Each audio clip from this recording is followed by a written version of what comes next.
Sekretari i përgjithshëm i NATO-s, Mark Rutte, ka dhënë një mesazh të prerë në Parlamentin Evropian. Evropa nuk mund të mbrohet pa Shtetet e Bashkuara. Trump kërcënoi fillimisht me ndërhyrjen në Grenland, përpara se të tërhiqej pas bisedime me Rutten. Sipas kreut të NATO-s, vendet evropiane duhet të bëjnë një hap drastik, të dyfishojnë shpenzimet e mbrojtjes, të investojnë miliarda në kapacitete ushtarake dhe bërthamore.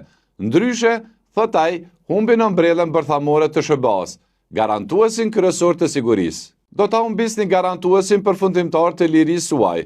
Pra, fat të mbar, paralajmëroi Rutte. Ai theksoi se angazhimi i SBA-s ndaj nenit 5 të NATO-s mbetet i plot, por Washingtoni pret më shumë përgjegjësi nga Evropa. Rutte hodhe poshtë edhe idenë e një ushtrie evropiane pa SBA-n, duke thënë se kjo do ta kënaqte vetëm Vladimir Putinin. Për Grenlandën, NATO do të rrisë rolin në Arktik, por negociatat mbeten në duart e Danimarkës dhe autoriteteve lokale.